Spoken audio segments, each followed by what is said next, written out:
Good morning. It's morning in Spartanburg, South Carolina, July 10th, 2021, and I'm doing a live streaming capture of the sun's surface. I'm hoping to get a time lapse uh, for the prominences that are, they're not that spectacular, but when I have clear skies, I'm looking for anything that I can image, and we have some clear skies this morning.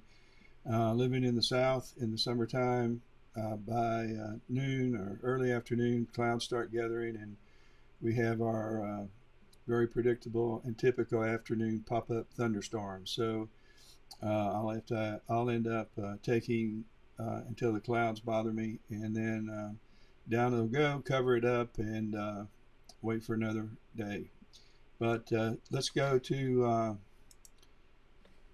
my laptop, which is outside. First, I'll take you on a take you a look outside at the skies. There are a few clouds over here in the southeast, but and that's where the sun actually is.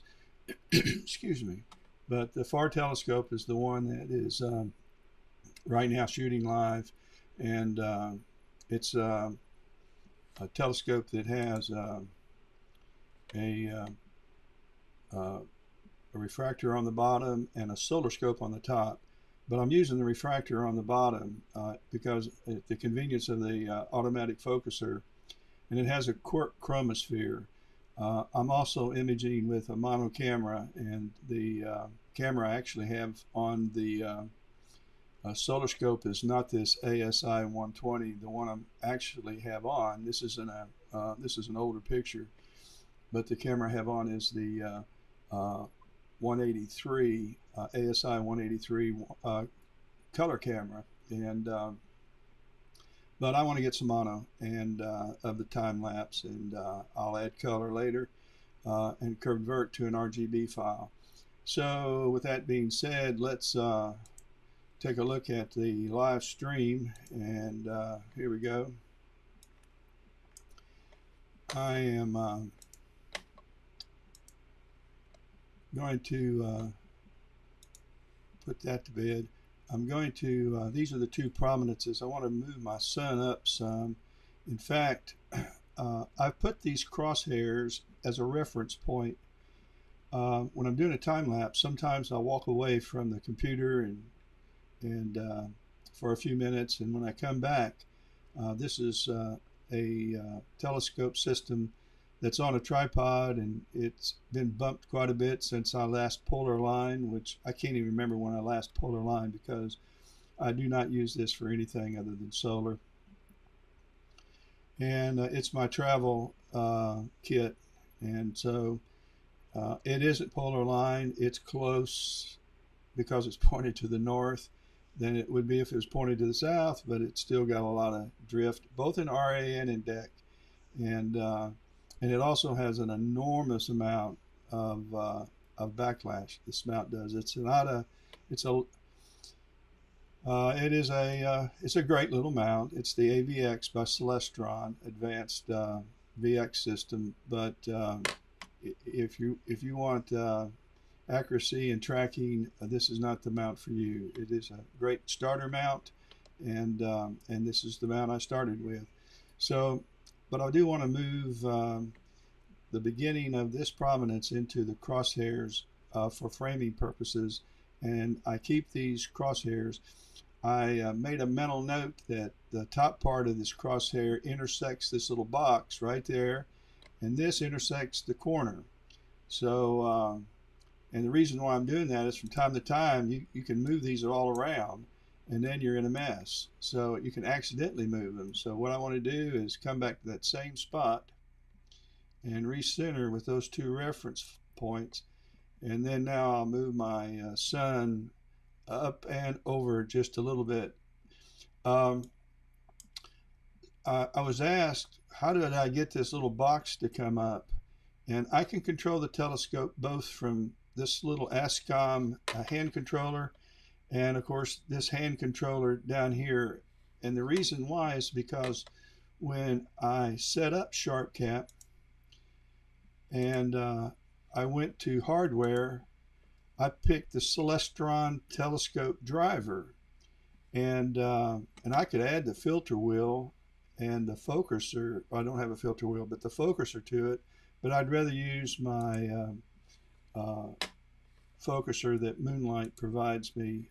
It's a lot easier for me to move to focus this one. So what I want to do now again is reposition and start taking some time lapses. I'm going to move the sun up, which I think is east,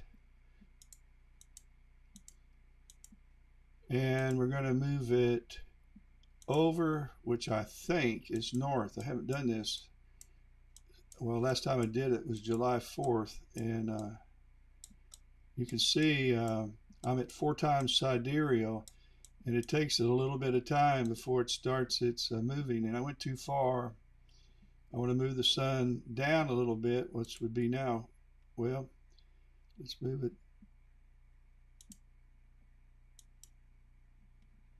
down some. Went the wrong way.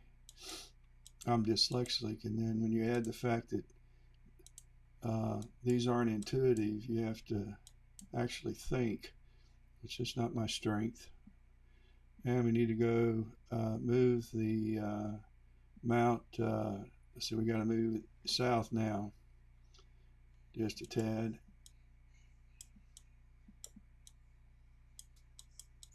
Okay, that's good enough for government work. So I'm going to go up to quick capture, and I'm going to put on 500 frames, and we're going to rock and roll. I have spent some time with the focuser trying to get it as sharp as I can, and it's not that sharp, but I'm going to manually babysit this and take these pictures and recenter. I've already taken the 500, and I'm going to wait till preview gets to 1500, and I'm going to take another one. All right, I'm going to take another 500 frames, and down here it's capturing at 50 frames per second. I am using the ASI 174 camera, and I'm going to wait till it gets to 1500 frames, and I'm going to take another one. I like a little pause between captures.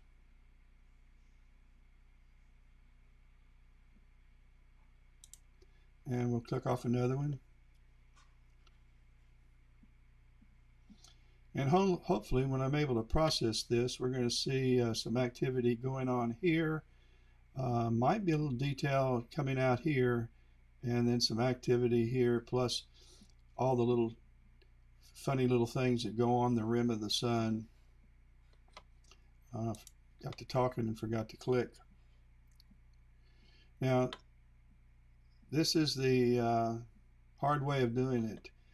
The easiest way is to go up to capture and start capture and say enter how many frames you want, and to me I'd like to do 300 different frames, and the length would be say 500 frames each, and the interval would be say 15 seconds, 20, 25, 30 seconds between captures, and so then click start, and this would automate it all, and then in that break between captures I could reposition the kit. All right, we've shifted off of where we're supposed to be, so I'm going to have to move the sun both up, and which is east, and over, which is north,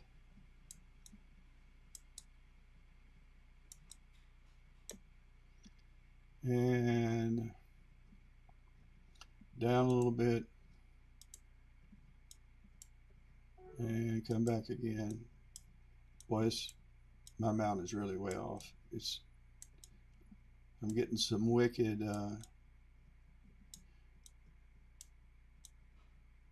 by the way, even when it's off, it tracks better when it's high in the sky than when it's shooting low in the sky as it is right now. Okay, we got to bring it down just a little more. I'll bring it up a little more. And over just a little more.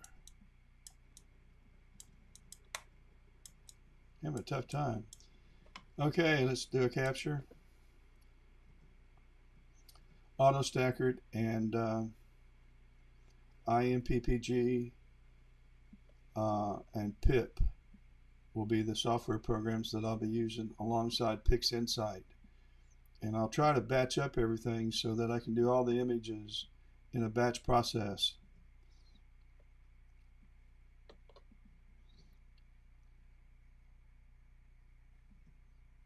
Okay, we're at 1500. I'm going to click off another one.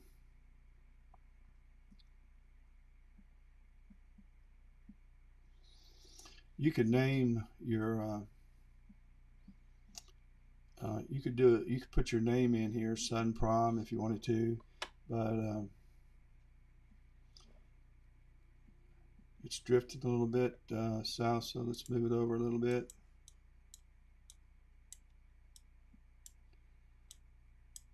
And let's click off another. And folks, that's it. I haven't gone around the sun to see if there's any other proms more spectacular. I go to this website here, and by the way, the Transit Finder has determined that I'm going to have a transit on July 26th at 1 o'clock in the morning, pretty close to, close to where I live, but it's about 10 miles actually from where I live, where it'll split the moon in half. So seeing how the clouds are doing that night, I will probably pack up this scope and head out to close to close to Simpsonville off Woodruff Road in Greenville, and see if I can't find a place where I can set up. I'll do a little reconnaissance before I just head out at 10 o'clock at night to go look for a place. Back to my prom. I need to knock off another one and not digress and keep doing this. Oh, I was going to show you, and then I'll call this a take. I go to this sun forecast website, and this is as close to real time as you're going to find, and this happens to be in Toledo, Chile. But this is what I'm imaging right here, this section of the sky, and that's the prominence we're looking at. I doubt I'll see much detail in what I thought I might. There's another pretty interesting little rim of activity up here in the this part of the sky. So that's what I'm doing, and that's why I'm doing it. Head back to my kit, and I'm going to have to move the sun over. And let's rack off another one. 500 frame capture at 50 frames per second. It goes pretty quick. And from here I will stack these images in auto stacker, doing batch. From there I'll open up IMPPG, add some unsharp mask, invert the image. The white will be black, and it will help bring out the sky and the prom. I will see how that looks, and I'll come invert it back, and I'll process it and see how this looks, and I'll take the better into PixInsight, and then from there back into IMPPG for alignment of all the stars, and then probably back into PixInsight for some further edits. I do blink all of the files before I do really anything when I start PixInsight and get rid of the ones that are so messed up that would actually ruin the image.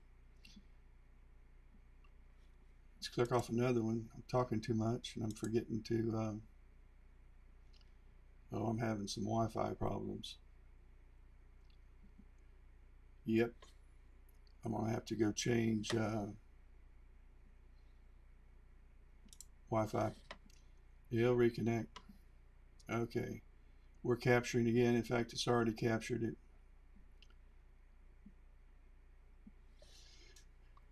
But that's it. That's what I'm doing. And when I have finished, I will come back to you guys and after I've processed it and show you what took place. See if we got anything worth the flip. Obviously, if it turns out a bust, you won't hear from me. Y'all have a great weekend.